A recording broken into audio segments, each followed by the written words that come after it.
Un gran saludo para todos ustedes. Muchas gracias por seguirnos aquí en Glosas Croniquenses. En esta ocasión estamos con María Jesús Benítez. Ella es doctora por la Universidad Nacional de Tucumán y también actualmente es docente allí. Su tesis doctoral ha sido acerca de Sarmiento de Gamboa, entonces ella nos conoce mucho acá en el Perú también. Ella actualmente es además investigadora de CONICET, que es esta organización que agrupa a muchos investigadores en la Argentina. Un gran saludo, María Jesús, bienvenida. Muchas gracias, estimado Daniel. Le agradezco mucho su invitación y esta oportunidad para que dialoguemos sobre este espacio, ¿no?, que coordina la doctora Lidia Fossa, estas glosas croniquenses, un proyecto que me parece sumamente potente y necesario. Así que agradezco mucho su invitación y la invitación está para tener un cálido diálogo sobre este proyecto y sobre el portal donde se aloja. Muchísimas gracias. Y justo acerca de ello va la primera pregunta, porque quería saber más o menos usted a qué se dedicaba cuando conoció Glosas y qué es lo que esperaba encontrar dentro.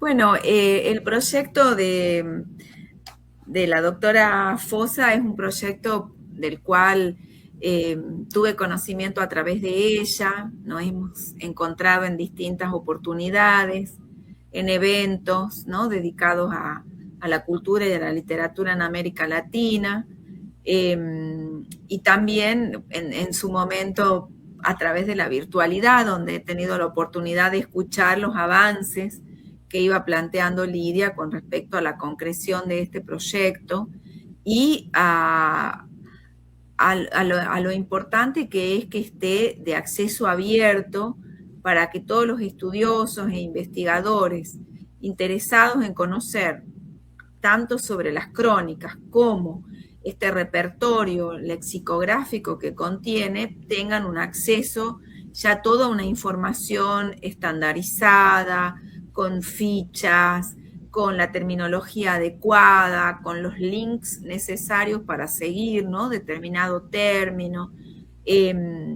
Es un proyecto que creo que es muy, muy querido, ¿no?, por la doctora Fossa, y eso se nota en la dedicación, se nota, bueno, en el equipo que le acompaña, en todo el repertorio que va creciendo y que va dando cuenta de la complejidad también que tuvo el siglo XVI en el mundo andino, en esta confluencia, ¿no?, de sistemas culturales, de maneras de interpretar el mundo. En definitiva, eso es el lenguaje, ¿no?, la lengua. Son modos de interpretar, modos de ver, modos también de jerarquizar qué elementos del mundo que nos rodea son aquellos que trascienden, ¿no?, al lenguaje. Entonces, creo que este registro tan detallado, tan riguroso de los términos que hay en quechua, en aymara, en los llamados cronistas del siglo XVI, va dando cuenta, ¿no?, de ese mundo que ha cambiado tanto, una región que que sufre, ¿no?, ese proceso colonizador, pero cómo de alguna manera estos escritos, muchos de ellos que vienen por parte del conquistador, del colonizador, quedan, ¿no?, dando testimonio y registro y lo perpetúan, pero van dejando, ¿no?, esas huellas de la lengua. Y también me parece muy valioso en la página cómo hay unas fichas léxicas y que también van tematizando, ¿no?, ese universo de palabras, ¿no?, como cuáles son las palabras que se refieren a términos de la naturaleza, a términos de la minería, y algo que a mí me interesa mucho, la cuestión de la toponimia también, ¿no?, cómo todo eso da cuenta de este cambio tan significativo, ¿no?, que supuso ese proceso de conquista y colonización, con todas las imposiciones y las violencias que también supuso, pero cómo acá se rescata este tema de la lengua, del lenguaje, de la palabra, que es tan importante, ¿no?, tan tan clave para entender el mundo, no solo el mundo andino, sino en general, ¿no? Y sobre todo en nuestra América Latina. Sí, por cierto, y dentro de la página quizás haya habido algo concreto, así que usted le haya podido servir. A Quizás mí algo. me interesó por una cuestión de mi propio, ¿no?, recorrido como investigadora que usted mencionó, que mi tesis fue sobre Pedro Sarmiento de Gamboa. Esta historia de los incas que escribe Pedro Sarmiento de Gamboa a pedido del virrey Toledo, que es una suerte de repositorio, podríamos decir, de términos y de nombres y de regiones que están en este registro, ¿no?, de la lengua andina. Y bueno, eso me resultó, porque no es algo que yo haya trabajado en mi tesis, yo sí trabajé la cuestión política, ¿no?, de la historia de los incas, y ver el despliegue que hay acá en la página de Glosas Croniquenses, donde está la enorme cantidad de términos, de nombres, de lugares, de referencias que utiliza Sarmiento de Gamboa, ¿no? Y que también me parece a mí eso da cuenta de todo un circuito de comunicación que evidentemente puso en funcionamiento Sarmiento de Gamboa para obtener esa información, ¿no? Dar cuenta de quiénes son sus informantes.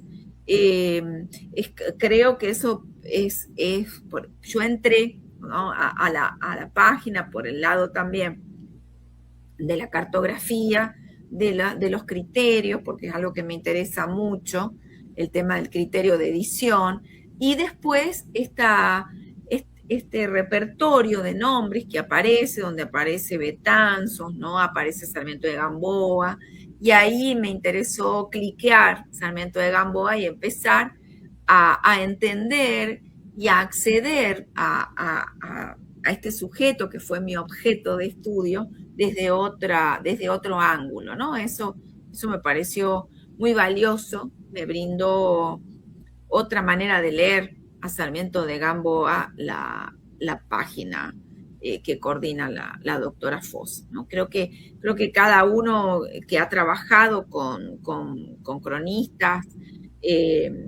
puede encontrar ahí, ¿no?, otras maneras de leerlos y valorar, ¿no?, esta información, cómo se hace un uso ya alejado, ¿no?, de este sentido de lo colonial, de lo colonizador, sino que al contrario, es esta idea de pensar estos escritos con una postura ya mucho más decolonial. Y eso creo que es lo que potencia el valor que tiene la página y lo que están haciendo como equipo de trabajo, ¿no? Este glosario que pienso, bueno, en algún momento también se irá acrecentando, porque por lo pronto es sobre siglo XVI, entonces uno podría pensar, bueno, ¿qué pasa que en el XVII? Ya, ¿qué pasa con otros escritores que pueden ser pensados como mestizos?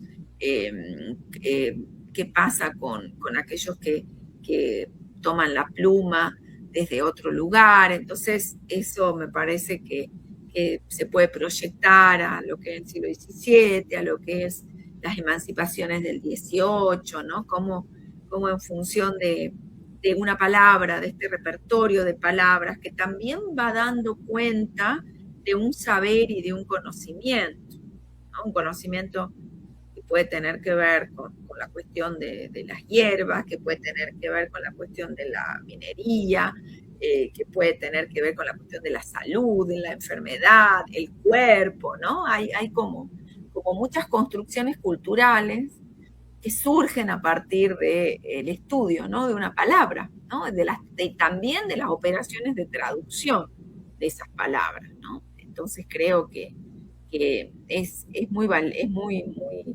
valioso la información y las lógicas que tiene esta información cuando uno empieza a bucear, ¿no?, en la página de las glosas croniquenses. Claro, es cierto que esto es como poder darle otra mirada al mismo texto, ¿no? Claro, la intención del texto originalmente no era, pues, dar cuenta probablemente de estos términos, pero igual después se pueden sistematizar como estamos avanzando.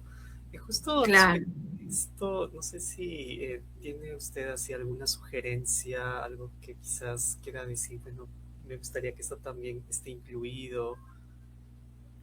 A mí me resultó, bueno, siempre el tema, ¿no? De las palabras, la incorporación de esas palabras para dar cuenta, ¿no? De este proceso de comprensión. Y yo pensaba, por ejemplo, un viajero, porque es el tema que me ocupa, alguien como Antonio Pigafetta, que después de, mientras realiza ese viaje con Magallanes, va incorporando los términos y va haciendo atrás un glosario de términos, ¿no? Una suerte, algo que también hace Pané, ¿no? Con la cultura taína, está haciéndolo también Pigafetta con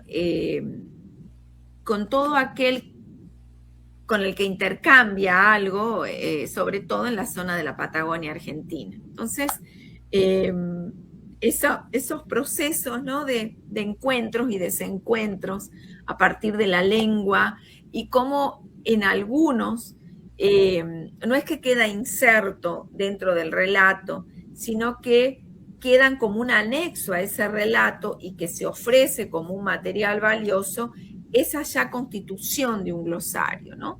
Ese gesto del glosario, como que es acá una de las palabras claves, ¿no? de este proyecto de equipo que tienen ustedes, es algo que a mí me despierta interés, o sea, es en qué momento también se podría empezar a sistematizar, ¿no? Estos términos, este repertorio de términos en lo que nosotros actualmente conocemos como un diccionario, cómo es la continuidad de este mundo de palabras que se organizan como tales, ¿no? Que es lo que ustedes hacen en función de la lectura de los textos. El glosario es el gran logro de la página, ¿no? Pero pensar también en esos proyectos que nacen y que incluyen ya un glosario, ¿no? Y pienso en esto de Pigafetta, por ejemplo, que al final introduce este glosario de términos que después va a ser como el único registro que hay de cuáles son las palabras, algunas de las palabras que utilizan los pueblos que ellos encuentran en la Patagonia, por ejemplo, ¿no? Entonces, eh, y bueno, y todo lo que también me parece que es como muy importante la sistematización de lo que es la toponimia, porque si hay algo que hace el conquistador, el colonizador, es rebautizar permanentemente y, por ejemplo, volviendo al caso, ¿no? de Sarmiento de Gamboa, cuando viaja al Estrecho de Magallanes, él va renombrando todas esas espacialidades, pero en algunos casos va dando cuenta de cómo los llaman a ese lugar los indígenas. O sea, ellos le dicen a este lugar de tal manera, pero ahora se va a llamar de tal otra, ¿no? Entonces, esas superposiciones que se dan sobre todo en el avance geográfico, que creo que es una dinámica con muchas tensiones, ¿no? El tema de la designación, lo que es lo topográfico, la toponimia, ¿no? Es un giro, un desvío también de esta actitud colonizadora, que a mí me parece siempre como eh, que hay mucho, mucho ahí para pensar, ¿no? En función, como le digo, de una palabra. No es cierto, ¿no? Aparte que es un proceso que continúa hasta ahora. Yo he notado muchas veces que los nombres indígenas, aparte que se superponen a veces entre ellos mismos, después este Exacto. nombre es a veces desplazado, pero a veces el desplazamiento ha ocurrido quizás hace 50 años, hace 100 años. Sí, de verdad que esto es algo bien dinámico también. Muy dinámico, sí, sí. Y bueno, eso está, ¿no? En los registros acá de las categorías está lo de la toponimia, obviamente centrado en el mundo andino, pero hay un gesto que se replica en tomar esos nombres y cambiarlos, pero igual dejar el registro, ¿no? O esta idea del gesto del glosario que tienen algunos viajeros, como Pigafetta, ¿no? Que no solo cuando vuelve a dar la vuelta al mundo entrega la carta, sino que entrega la carta junto con el glosario de Sí, términos. Entonces, como que esa es una línea también que me parece que potencia, ¿no? Una página como la de ustedes, con este proyecto, como que uno empieza a pensar de qué manera se puede esto replicar en otras espacialidades, como en el caso de la Patagonia, que también están estos listados de glosarios, estos mapas que se van reescribiendo, que van renombrando las regiones y la toponimia. sí, creo que no tenemos un caso así entre nosotros, o sea, al menos entre los autores trabajados hasta ahora, de alguien que haya sistematizado un glosario. Claro, normalmente aparecen los vocablos dentro del texto, ¿no? Y Claro, eso, la función de glosas era enlistarlo, porque la lista, digamos, es lo que faltaba. Pero me parece que o sea, no me acuerdo realmente si hay algún caso de algún autor andino que haya hecho como su pequeño listado.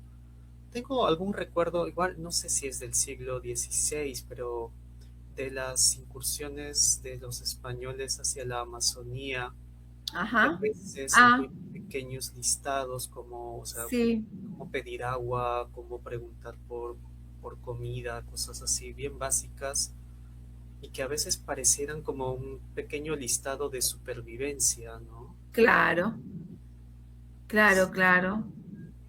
Puede ser, y después, bueno, en el 17 también, cuando ya se sistematiza mucho más todo lo que tiene que ver con el comercio, ¿no? Con la producción, con la minería, eh, todo eso genera, ¿no? Un campo de términos que empiezan a aparecer también en los textos, ¿no? Y que tienen que ver con terminología específica de cómo se designan o como aparece en Gonzalo Fernández de Oviedo, cómo le llaman a determinadas plantas, eh, o sagún, ¿no? En la Nueva España, cómo se cura y qué plantas usan y cómo la pone él en náhuatl y la traduce, ¿no? Todo lo que tiene que ver con el discurso vinculado a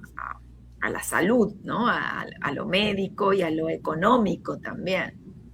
Creo que sí, que es abre, ¿no? Esta propuesta, este proyecto, es como que nos deja a todos pensando, interpela a pensar en las otras, ¿no? Regiones del continente, de qué manera se da este proceso de incorporar términos propios de las lenguas originales y de qué manera eso es trabajado, es pensado y es traducido, ¿no? Dentro de los propios escritos.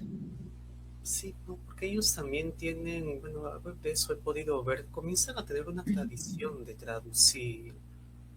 Entonces parece que siempre reemplazan, o sea, siempre traducen la misma palabra en una lengua originaria por la misma palabra en español, y a veces pareciera ya costumbre, porque aparecen, tengo, no tengo un ejemplo ahorita a la mano, pero recuerdo haber encontrado algún caso así.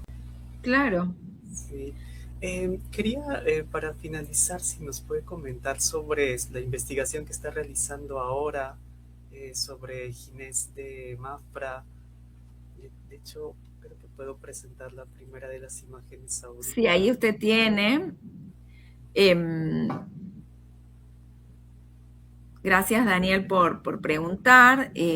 Bueno, mi nuevo tema de investigación está hace unos años que empecé a trabajar las escrituras, ¿no?, que más marginales al viaje de Magallanes, y me encontré con este sujeto que es Ginés de Mafra, un marinero de la expedición que se embarca obviamente con muchas ilusiones, no sabe a dónde va, él se embarca, no tiene noción de cuál es el destino de la flota, pero su regreso a España, él sale en el 19 y logra retornar en 1519 y logra retornar a España en 1527.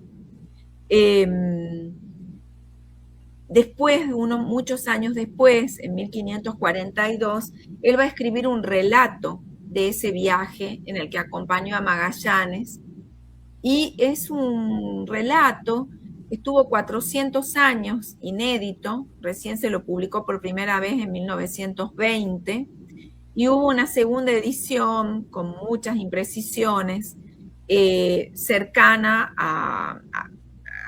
del siglo XXI, cercana a los 500 años del descubrimiento del estrecho.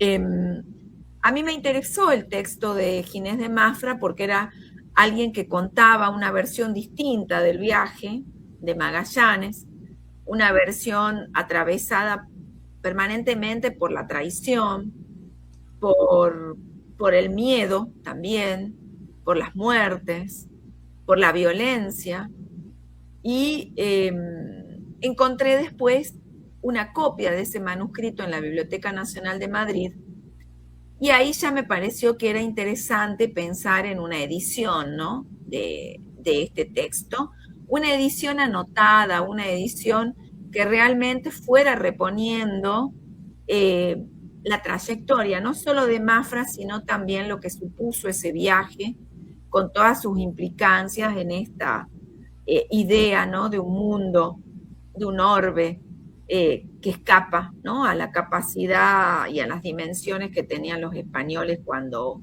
lo descubren, por supuesto, entre comillas. Porque además me interesó porque era un sujeto totalmente subalterno, no era ni marino, no era piloto, era un simple marinero que deja a su mujer y se sube a uno de los barcos. Lo que después pasó es que encontré lo que usted está proyectando ahí, encontré un manuscrito buscando, ¿no?, por acceso virtual, que está en la Biblioteca Británica de Londres, y que ese manuscrito sí es, el que usted tiene ahí, es un manuscrito de 1542, que para mí puede ser el manuscrito original, la versión original de ese relato. Y para mi sorpresa, en este manuscrito está el viaje de Mafra, hay un viaje también que hace otro, un comendador que es Fray Jofre de Loaiza, que también lo mandan ya a colonizar el estrecho de Magallanes, y después el manuscrito, el legajo, se cierra con un viaje al Pacífico encabezado por Ruiz López de Villalobos. Y usted dirá, bueno, ¿qué tienen en común todos estos viajes? Tienen en común a Ginés de Mafra, porque Ginés de Mafra, el primer viaje él va con Magallanes, el de Fray de Jofre de Loaiza, él tiene vínculo con los que van en ese viaje, y después él ya va como piloto en este viaje de Villalobos, que funda las Islas Filipinas en honor a Felipe II, ¿no? Entonces hay toda una trayectoria de un viajero ahí que parte como marinero y que vuelve como piloto, casi 20 años, más de 20 años viajando, y por los cálculos, ¿no?, que uno puede hacer estimativos, es un sujeto que en el siglo XVI da 2 veces la vuelta al mundo, ¿no? Porque además va parando, conoce la China, la India, África, y todo eso va quedando registrado de algún modo con distintas expresiones vitales en este escrito, en el viaje, que escribe muy posterior a su regreso de Magallanes, y cómo es nombrado después en este viaje que hace con Villalobos. Entonces, a mí me pareció que Ginés de Mafra de alguna manera condensa, ¿no?, todas las vicisitudes de los viajeros en ese momento. Es un sujeto que está de alguna manera condicionado, ¿no?, a esta situación, a esta burocracia colonial. Por ejemplo, lo que usted está mostrando ahora son unos documentos, esa es la firma de Ginés de Mafra, donde él, cuando regresa en 1527, se lo somete a un cuestionario, a un interrogatorio en Valladolid, donde está parte, ¿no?, de la parte judicial de la corte española, y también a una declaración donde él lo que tiene que dar cuenta es que si sobrevivió a las prisiones, a los naufragios, nunca dejó de ser un leal vasallo a la corona, ¿no? Porque todo el tiempo, si uno sobrevive y regresa, tiene la sospecha de haber traicionado a la corona.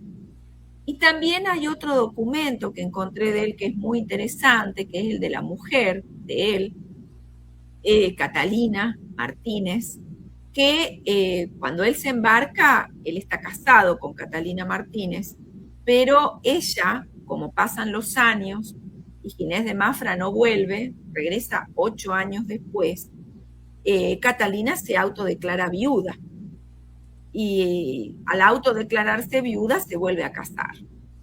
Y el tema es que Ginés de Mafra vuelve vivo. Entonces, como él vuelve vivo, él le hace un juicio a su mujer por adulterio. Y le pide al rey que la condene a la mujer, primero por haberle robado todo, comido todo, malversado los bienes conjuntos, y segundo por ser una adúltera, ¿no? Entonces, bueno, también esto llega, ¿no? Tiene todo un proceso judicial que también se ve en ese juicio, ¿no?, cuál es el rol de las mujeres, ¿no? Las mujeres son mujeres litigantes también en el siglo XVI, y acá hay una acusación sumamente arbitraria, ¿no?, de ser una adúltera y de haber malversado sus bienes, porque para ella era casi algo irracional pensar que Ginés estuviera vivo, ¿no? Entonces, hay una idea de que esta mujer también necesita continuar, ¿no?, con su vida, rehacer su vida, y lo que hace es volver a casarse. Entonces, son esas permanentes tensiones, esas historias como muy secundarias, muy colaterales, ¿no?, que están muy estudiadas. Hay una colega con la que hemos compartido proyectos, que es Lorelei El Jaber, que ella trabaja esta voz de la plebe, ¿no? ¿Cuándo se escucha la plebe? Bueno, se le escucha, por ejemplo, en estas instancias judiciales, ¿no?, donde reclaman algo.